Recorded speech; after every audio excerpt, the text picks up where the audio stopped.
Welcome to Madame Raven's. This way to the library. She's been expecting you.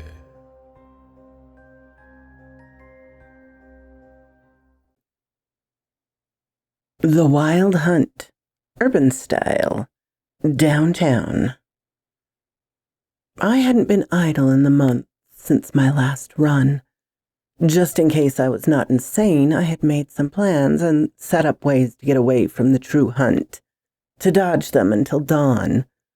I'd even done some research on what this hunt thing was. The Hearns had given me an extension on staying with them until February 1st of next year. By then, I need to have an exit plan. I did, but it was predicated on me surviving this night. According to the myths and legends I could find, mortals tend to fare poorly as prey, and rarely make it through to dawn. Most of them made it a simple race with no attempts at strategy. They simply fled in fear until they were exhausted. There were some mentions that iron or silver could harm or deter the hunters, maybe throw them off the scent. I assumed that the lead jaguars, shitheads fired at them, weren't the right metal. They all died. As far as I could tell, I was allowed to run in any direction or circles or lay down and submit. Not much by way of rules, though other mortals were prohibited from deliberately interference, and maybe, since I was the intended prey, I could fight.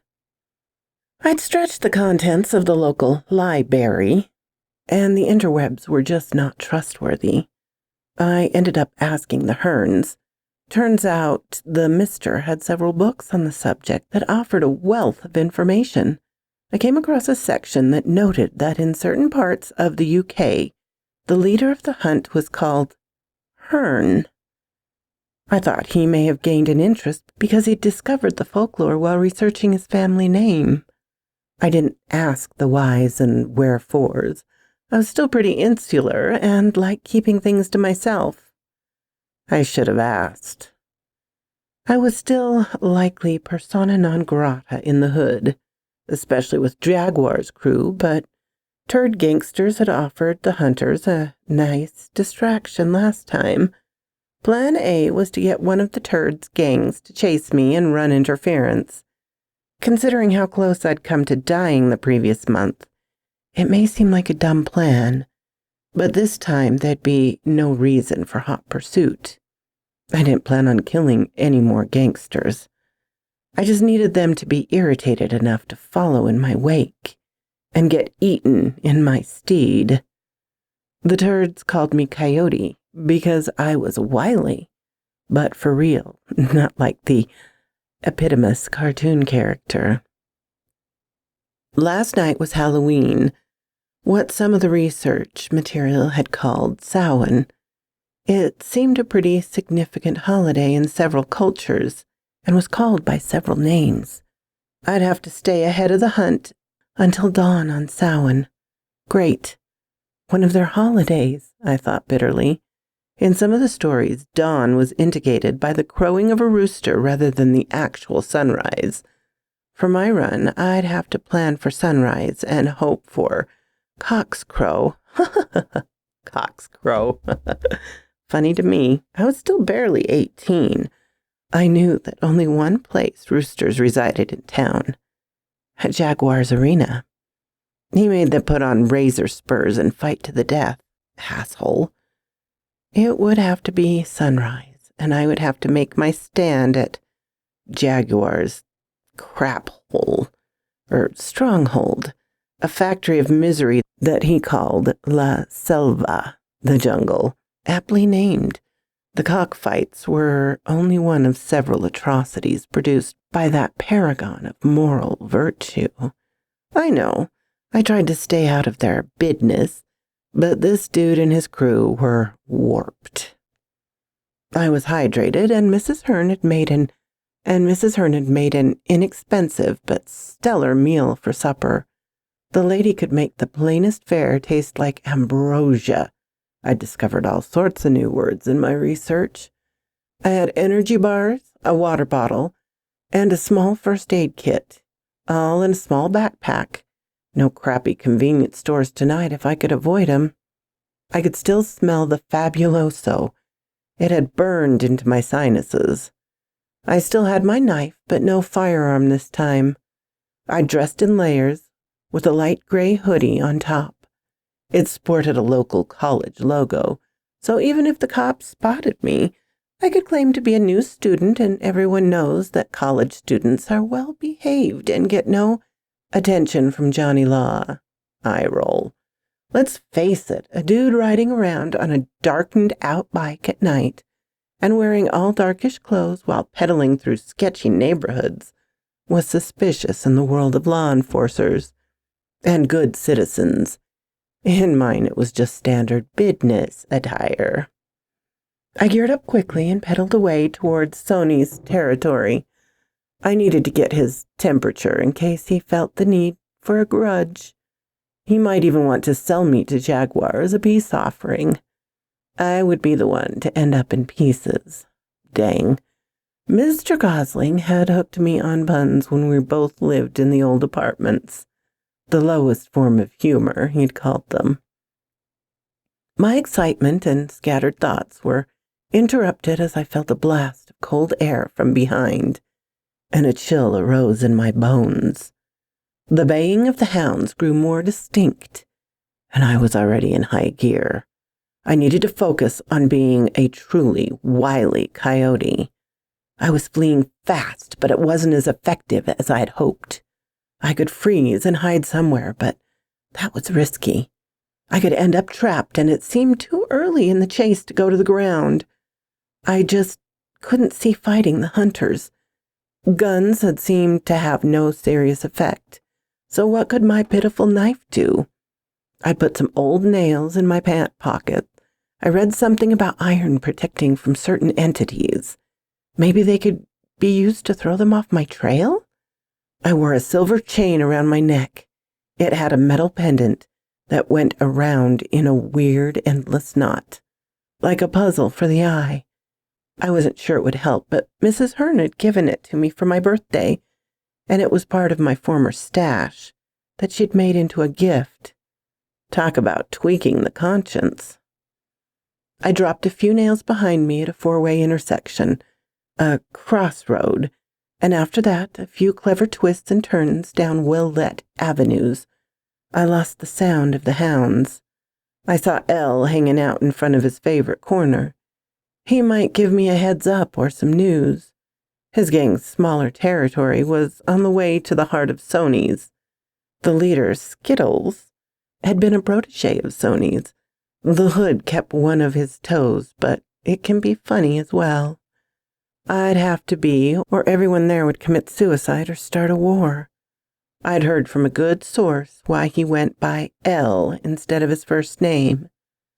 When his mother was in the hospital to have him, she saw something on a card at the hospital and thought that with creative spelling it would be a good name for her baby boy. The card was a menu selection, and his first name became Lomongello. No crap.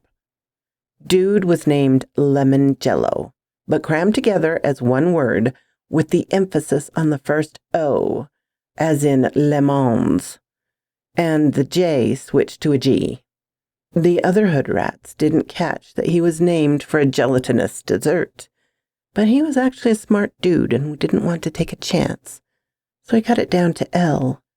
After all, his half-sister was named Placenta Marie Smith, PMS, from something his mother had read on a medical chart.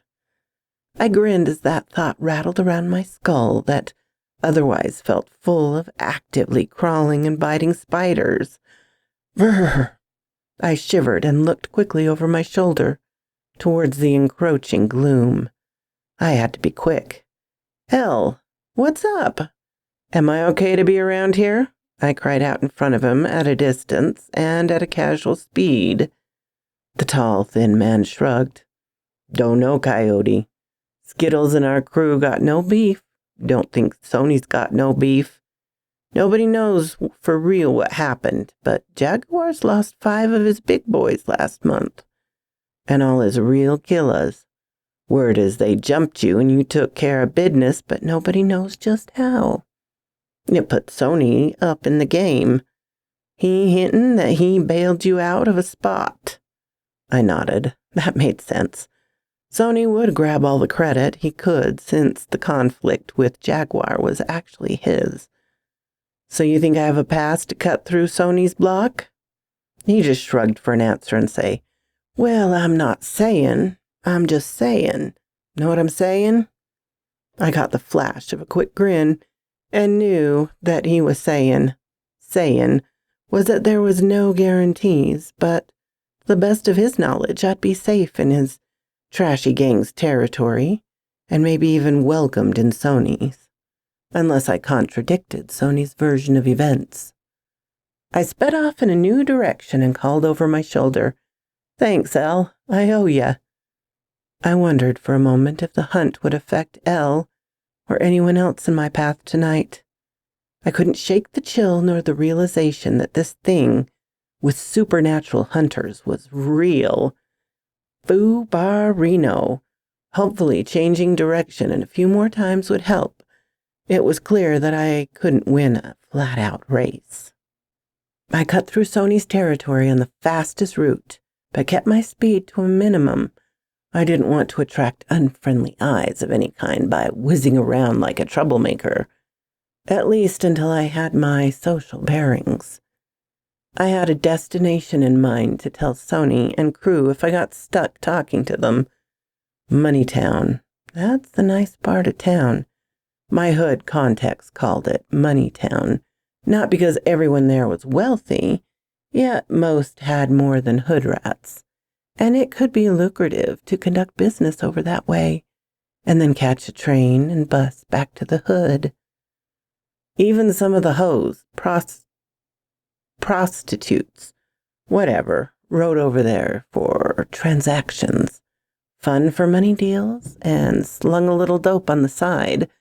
I would have been a great direct dealer in that area, but I didn't like trading with those people. Never knew when they'd turn on you or call in authorities to stop their kids from getting corrupted, as though their little darlings weren't looking for dope and skanks. Anyway, I had it in mind to go in that direction, loop through well-lit spaces and maybe catch one of those trains. I couldn't imagine the hunt boarding a metro train or a bus. Might be worth seeing. Oh, crap. The way I was going is now cast in deep shadows. It had been decently, if not brightly lit just a moment before. Dang. Time to reroute already.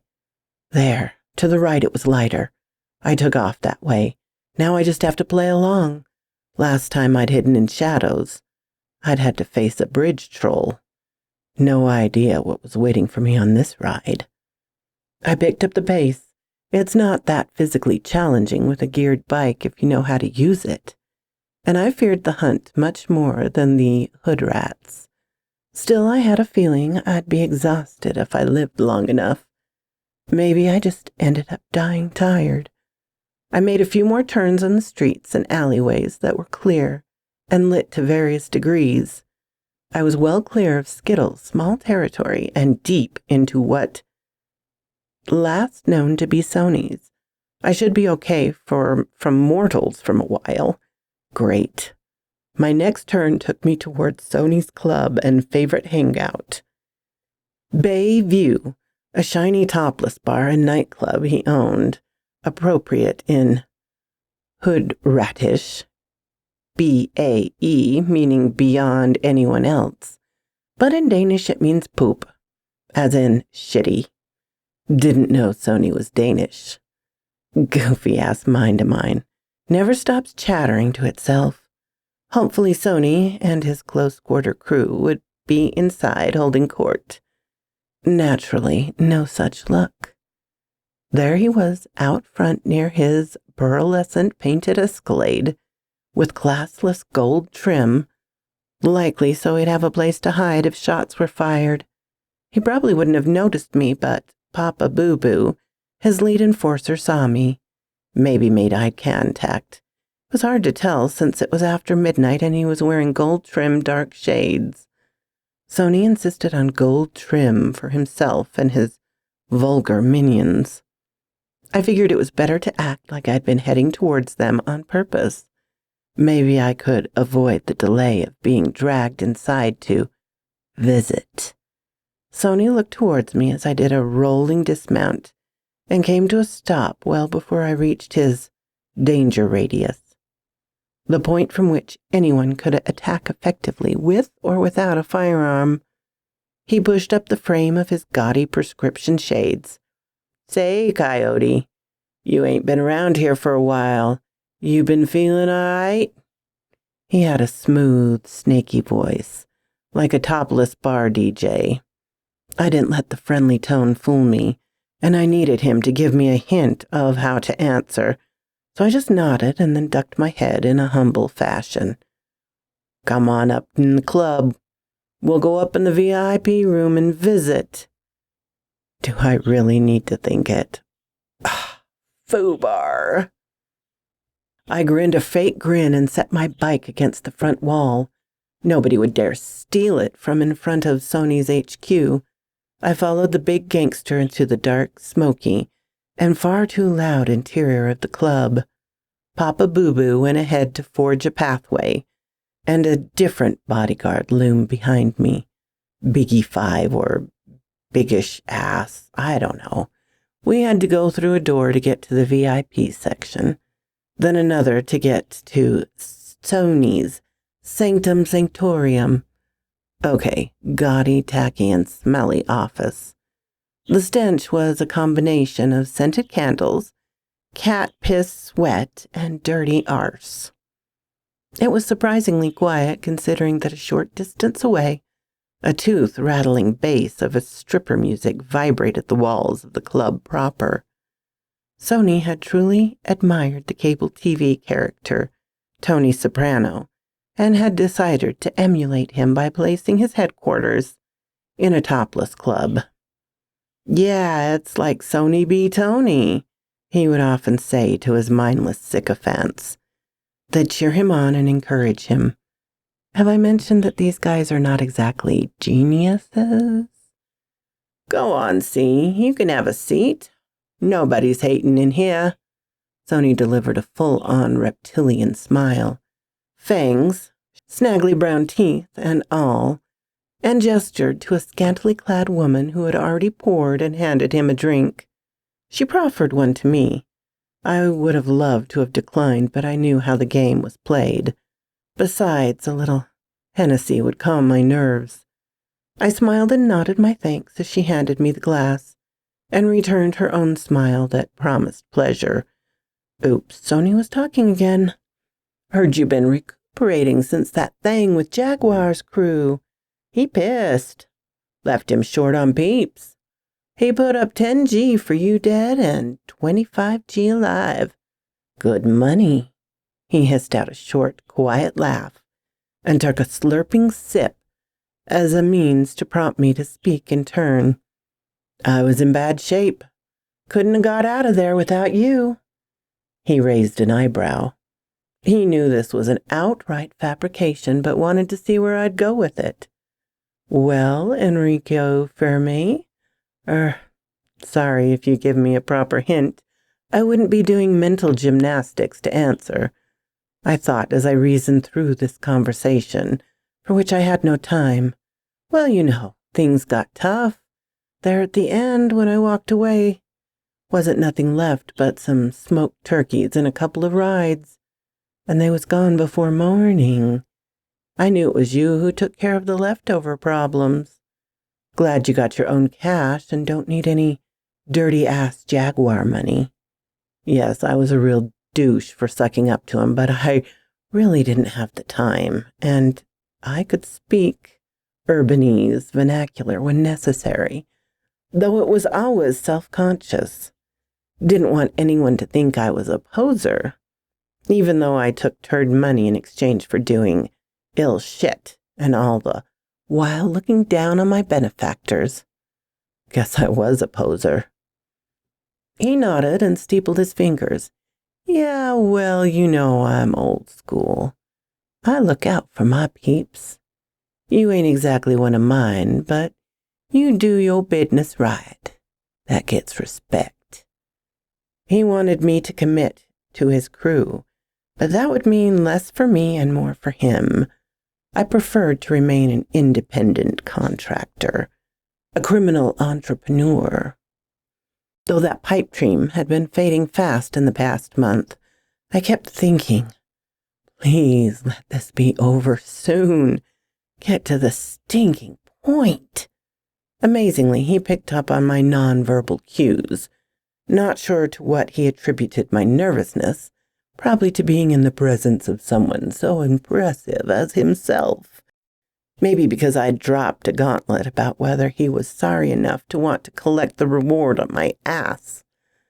He looked at me over the rim of his glasses. You look like you're getting well. You want a special dance or any drinks? You just hit up my girl, Mercedes here. She'll make sure you get what you want. You want full time? Just come see me. That was a clue that he didn't intend to turn me over to Jaguar. Yet. It was obviously dismissed from the great shipbird's presence. Arrogant dumbass. I thanked him and let Mercedes help me bolt. I knew that wasn't her name. Most of the dancers used dance names based on the items they, and usually their customers, couldn't afford, especially expensive fast cars. Instead of taking me back out front, she walked me over near to an opening at the back of the main stage and crooked her finger to indicate that I should follow her.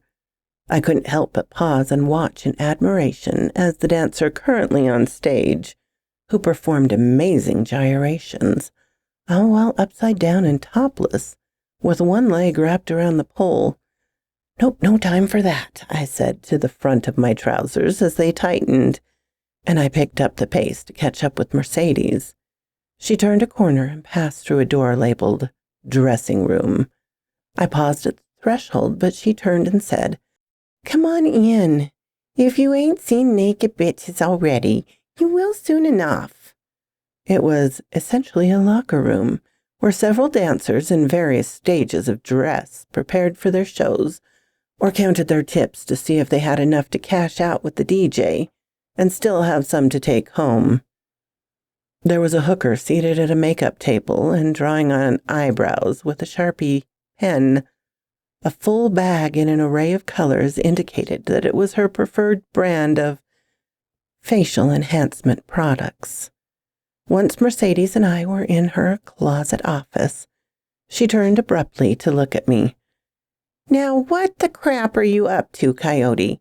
You know Sony didn't do shit to help you. You got out on your own. Why would you kiss his ass? You in a hurry to get someplace?" I nodded. Sometimes the need for haste required speaking the truth. And this woman with the Mercedes-Benz logo pressed into a golden pendant that gleamed between her obvious improvement, all too impressive breasts. Stop it, hormones. Projected an air of intelligence, or at least competence. Yeah, I still got some trouble on my tail, trying to get over to Moneytown. She pursed her lips. "You know, Sony might be willing to help you for real." I nodded yet again. Yeah, but I need to handle this one. The real beef from last month. Jaguar's crew was just some extra crap that got in the way. I have some real trouble behind me. Besides, I don't really want to owe anybody. Sony is welcome to the rep, but I don't want to lose my game, you know? She nodded in turn and reached into the top drawer of the little desk. She took out a heavy side-by-side, 2-shot gold-plated Derringer. One of those that shoots either 410 gauge or 45 long Colt. "Take this. You can give it back later. Don't argue. If it's worse than Jaguar, you're kinda effed. Now you look out over in Moneytown. They got popo all over." I gratefully accepted her offering, and this time I checked it before I tucked it away in my back pocket.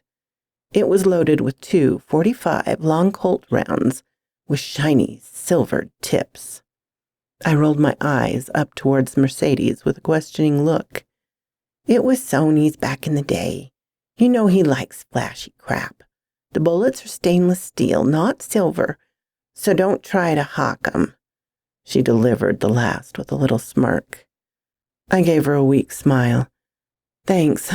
Never know when a round or two will come in handy. I'll be careful with the popo. They're too scared to work this side of the tracks without a call. But they'll all be in Moneytown, especially with it being Halloween night. Love your costume, by the way.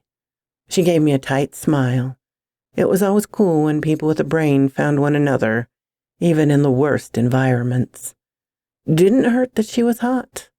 Of course, she'd run over to Sony's office and parrot everything I'd just said. That was her job. No problem, but I was really pressed for time. I made my way to the front. Time to ride. Between the strong drink and the smoke haze and the eardrum-pushing bass from the club music, I felt a little buzzed and dizzy, but I was able to see, and what I saw was an awful, dreadful darkness that encroached on the nightscape. Even here, in a relatively settled and well-lit area, I needed to move. I did, and quickly, but my options were narrowed. Always something blocking my way. The stalled delivery truck, the menacing group of juvies, the pile of druggies sprawled at the front of an alleyway between a couple of stores, resting up that they could be bad for business tomorrow morning. This morning, I chanced a moment to fish out my phone. 2:22 a.m. At least the easy path led towards my current goal, across the tracks and into the land of prosperity. I made my way towards Moneytown, but I'd lied to Mercedes and used my innocent eyes to best effect. I had a different destination in mind, but I didn't need every turd in the hood to follow me where I was going.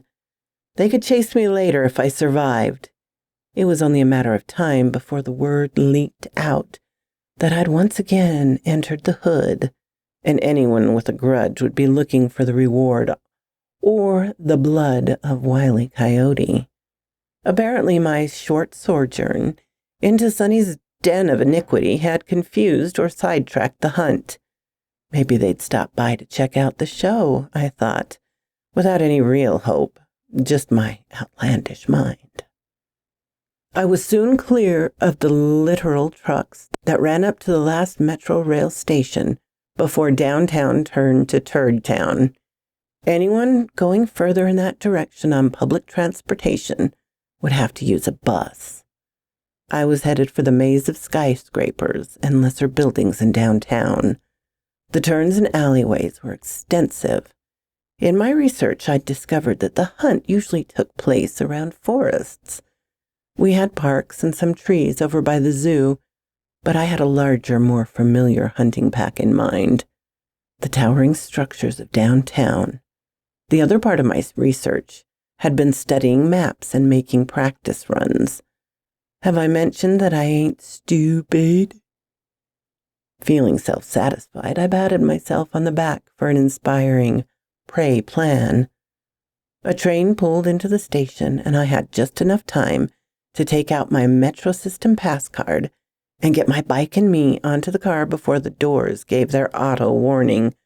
Doors closing. I took a seat near said doors. I loved the syntheticized female voice of Metro. She sounded hot for a computer. It was after hours, so the train wouldn't stop until near the far side of downtown proper. I had plenty of time to rest and to leave the hunt behind. I'd caught a chill and maybe some weird sounds as I boarded, all to be left behind shortly, and there it was. The ding that indicated the train was now in motion. I was speeding away from the supernatural slayers. There were a few other passengers in the car. I skinned them out of habit.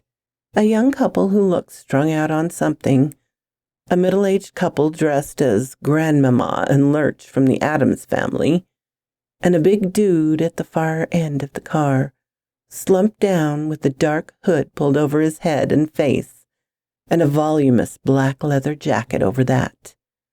He was bulky and gave off a vibe of, "Stay back." I would. He smelled putrid even from this distance, and I had no intention of interacting with any of these people, though I wondered why the older couple was on the train. Likely they'd missed the last stop and got stuck riding to the edge of the Badlands. Now they'd have to backtrack. I relaxed a little and smiled at the Adamses. It was part of what I did. Good customer service. I was always practicing. They both smiled back tiredly. They just wanted to get back to civilization and home. Probably pooped from partying. The man was tall enough for Lurch, but under the costume, the woman was too young and pleasant-looking for the old witch. They gave off a nice couple vibe. The other couple was completely unconscious. About then, the cold hit me. I didn't just shiver. For the first time in my life, I truly shuddered. It felt like a wave of cold that rattled my entire skeleton and pulled at my muscles and joints. The sensation was painful and terrifying. The train car went dark. I thought hopefully and very briefly about a tunnel, but I knew there were none on this line. It wasn't pitch dark. Light penetrated from outside the windows. The window casements and the interior poles and railings made the light strobe crazily and distorted the view inside the car. The older couple looked fearful. The younger couple continued to sprawl limply as they chased the dragon. And the hunched-over big dude? Oh, shit. I mean, foobar. My brain rattled. It wasn't a dude. Well, maybe. Kinda. It stood and kept standing until the stiff black bristles on its great bulging head brushed the ceiling of the car. The face was a thing of nightmares. A boar's snout with tremendous tusks sprouting from the bottom half of its mouth, snot and drool dripping from the thing's chops. It had slumped, hunching shoulders, but it was clearly a mass of muscles and bone, from head to hooves. The massive being snorted out a slobbery laugh and gave me the most menacing smile I'd ever encountered. No mere gang turd, no matter how well armed, could ever manage such a look of delighted malice. The older couple stood and backed to the far end of the car away from the lurching menace. They huddled together near the silent pair of opioid zombies, twin looks of terror flashing in the off-kilter light. I faced the boar man head-on. Nothing else I could do. I pulled out my knife. I didn't even consider the derringer. I just wasn't used to carrying firearms. For some reason, I pulled out the silver chain and metal pendant from where it was tucked in my shirt. Not like I had any other resources. I didn't think it was the right time to toss a handful of rusty nails. This one had already found my trail. It was hard to tell with the lights, but it looked like Pig Boy narrowed his already small, piggish eyes and maybe turned down the edges of his mouth when I pulled out the pendant. I have no idea why he wouldn't like it. Maybe the silver, and maybe the puzzle design. He looked none too bright, just naturally mean-tempered and single-minded. Either way, it appeared to annoy him. Great freaking foobar! I screamed in my mind. A nearly 7-foot-tall, 1,800-pound walking impossibility was about to trample me, bite off my head, and eat my carcass. All I could do was piss it off. Insanely, I heard Mr. Gosling's voice echo from somewhere in my mind. When you're outnumbered, outgunned, and all looks lost, press the fight. He loved military quotes, and it told me that one as I parted for Aunt Tabitha's and Uncle James' house after the fire. So I pressed the fight. I stepped forward and attempted to gut the porkinator. Crazy, I know, but with that leather jacket, he looked a little like Schwarzenegger in that old cyborg movie. My pitiful 6-inch blade struck the monster's gut and snapped off at the handle. So much for my funk jitsu lessons. Unlike the Terminator, it had a sense of humor. It leaned forward and emitted vomit-inducing, fetid breath, along with disgusting droplets of spittle as it grunted. I went for plan B and continued to press the fight. I brought up my right knee and slammed it hard as I could into its groin. That was enough pressing. I stepped back, anticipating a counter-strike. Instead, I was rewarded with a look of momentary agony on the beast's face. It had nads, and I'd just smashed them. Problem was, I had no follow-up. It stood there a moment, clutching itself and breathing heavily. Drool and more sprays of snot spray and saliva flew in every direction from that terrible maw. I retreated as far as I could. Lurch placed his hand on my back to let me know there was no place else to go, and he and Grandmama were handling this better than could be expected of standard good citizens. I was impressed for a split second, but my attention was drawn swiftly back to the porkinator. It stood and roared. Its tusks flew up along with its head and stuck in the ceiling, and probably the metal roof of the car. It stood there, absurdly jerking its head from side to side. With no options, I pulled the little derringer. Wasn't like I could piss it off any more than I already had. It was starting to tear loose, but I had a moment to aim. I pressed in close and shot it in the balls, since I knew I could hurt it in that spot. I flicked the little hammer over to the other chamber and put the second round under its jaw. It really didn't have a chin. About that time, the tusks tore loose and it lowered its head towards mine. I thought, this is it. It's going to rip me to pieces and turn this into a dining car. Instead, it kept tumbling forward, and the momentum from the massive form pushed me back, sprawling onto my butt with the bulk of the monstrosity resting on my legs. I quickly started to lose circulation, but shortly the weight faded, and the avalanche of pork meat dissolved into black tendrils that drifted up-ish. They didn't go any particular place. They just merged with the shadows on the ceiling of the car.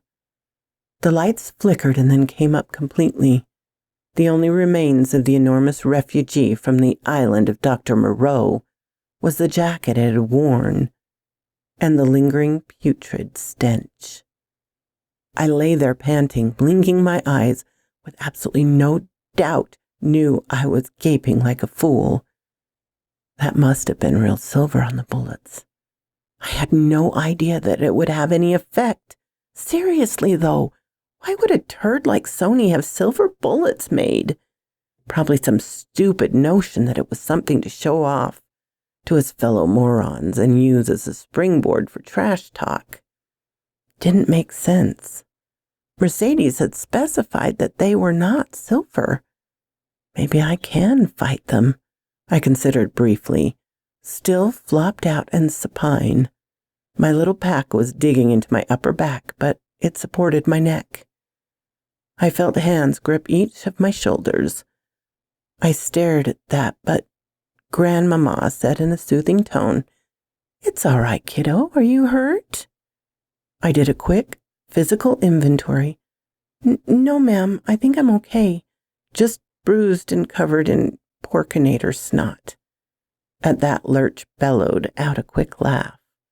We were all shaking with nerves. About that time, the train slowed. It was making an unscheduled stop. Grandmama saw my look of panic and patted my shoulder. "It's all right. We used the emergency stop button and the intercom to contact the engineer. It's just protocol. They'll have some metro officers check the cars and then we can be on our way." I looked down at the little pistol. This would be a charge. Luke helped me stuff it back into my backpack. "Don't worry," he said with a nod towards the young couple, who were still out cold. We told them that we pushed the button because we thought those two might have OD'd. Thought the real story might cause more trouble than necessary. Besides, he trailed off and shrugged. I nodded and started to compose myself as we slid smoothly into the station. Sure enough, Metro PD was waiting. Lurch and Grandmama took the lead, and before officers finished their radio call to get EMS to the scene for the zombies, I was hauling my bike up the powered escalator on my way back to street level. I looked over my shoulder at them, and Grandmama gave me a supportive wink. One never knew where he'd find true courage. They were cool folks, and I'm sure they looked pretty good, as a pair when not in costume. So quoth this raven. There is one more chapter to this, my darlings, that I will get out to you. This is really getting good. I certainly enjoyed it, and I hope you did. Thank you so much for joining me in my chateau. And special thanks to my Patreon supporters, Ermin, Darren and Jennifer, Laura, Mutant Artificial Intelligence, and Tabby Cat. If you like this, please hit the little button to let me know. If you didn't, hit the little button to let me know. Leave a comment. I'm always glad to talk with you, my darlings. I'm open to suggestions and criticisms, critiques. If you have not subscribed, please do so and ring the little bell so you know when to come up and see me. And I will talk to you next time, my darlings. Farewell.